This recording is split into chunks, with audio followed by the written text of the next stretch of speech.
Hello friends, welcome back to the garden of finance.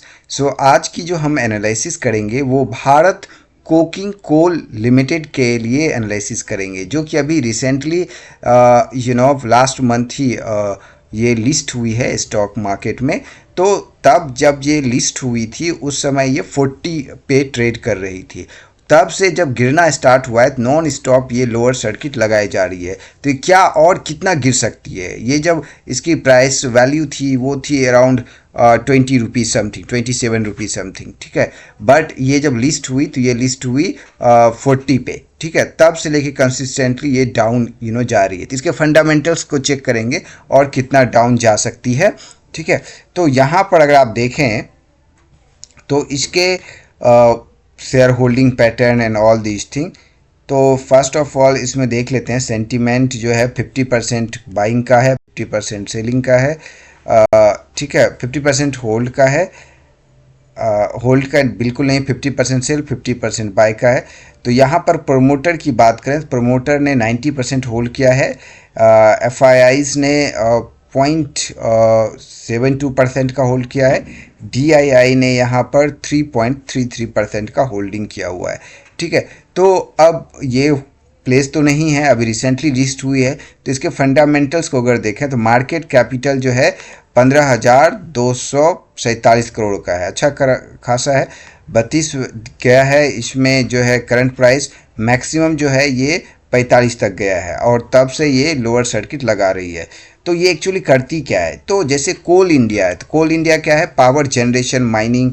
तो कोल निकालती है और उसे पावर जनरेट करती है। तो उसकी एक सब्सिडरी कंपनी है भारत कोकिंग कोल लिमिटेड। तो ये करती क्या है? ये production of coking coal. Coking coal क्या होता है? जो कोल होता है, जो कोयला होता है, उसको पहले जलाया जाता है एंड देन फिर वो सेकेंडरी, जब आप देखोगे ढाबा पे या वहाँ पर जो कुकिंग के लिए जो कोयला यूज़ होता है वो कोकिंग कोल होता है। वो पहले फर्स्ट प्रोडक्शन में जब माइनिंग होता है उसके बाद पहले वो बर्न किया जाता है, जलाया जाता है एंड देन फिर वो कोकिंग कोल बनता है।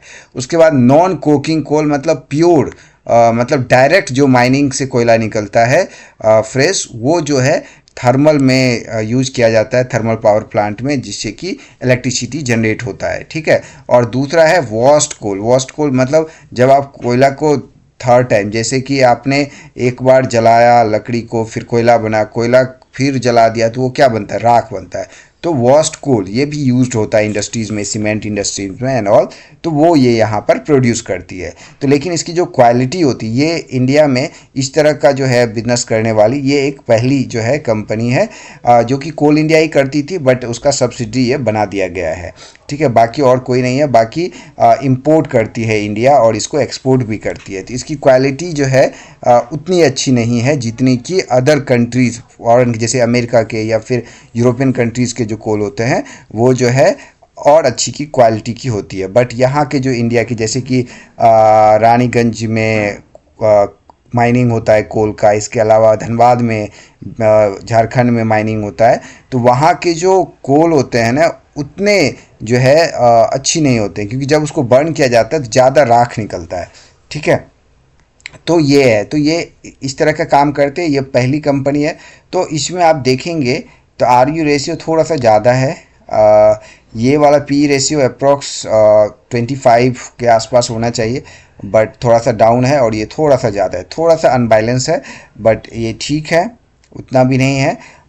अब ये क्या है कि यहाँ पर आप देखेंगे, ओके, सो इनके जो ऑपरेटिंग प्रॉफिट है सितंबर में जो है वो -384 करोड़ का नुकसान हुआ था, बट दिसंबर का रिजल्ट आ गया जिसमें 34 करोड़ का इन्होंने प्रॉफिट गेन किया था, ठीक है।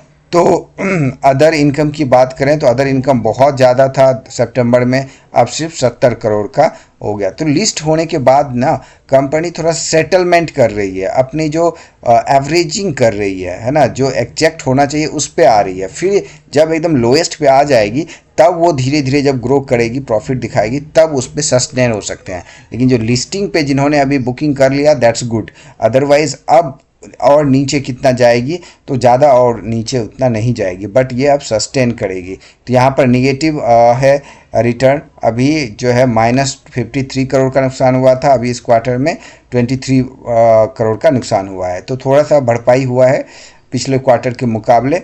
तो अब यहाँ पर देखेंगे जो 23 ईयर में था 65 करोड़ का फ़ायदा हुआ था, अब मार्च 2024 में डबल हो गया, डबल क्या ट्रिपल हो गया, अब यहाँ पे फिर घट गया, मार्च 2025 में ये घट गया। तो ईयर बाय ईयर जो है अभी प्रॉफिट उतना इस्टेब्लिश नहीं हुआ है ये, है ना। इस्टेब्लिश होने में थोड़ा सा टाइम लगेगा एंड देन फ्यूचर में ये जो है ग्रो कर सकती है। रिजर्व जो है अच्छा खासा है, रिजर्व बढ़ा है ना, पिछले साल के मुकाबले, और यहाँ पर बोरोइंग जो है वो भी, कर्ज भी थोड़ा सा बढ़ा है।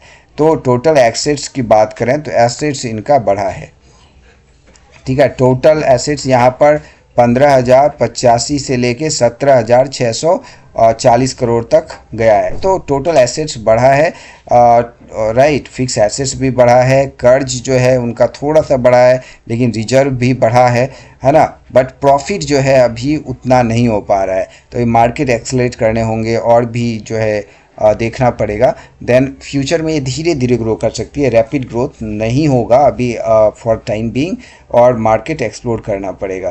तो ये चीज़ें हैं इनके फंडामेंटल्स। अगर यहाँ पर देखा जाए तो इनके परफॉर्मेंस जो है लो hasn't fared well, valuation seems to be overvalued है ना। 27 पे ये मिल रहा था, 40 पे लिस्ट हुआ था, तो तभी ये पता चल गया था, क्योंकि बहुत ज़्यादा डिमांड था, उतनी कैपेबिलिटी वाली थी नहीं।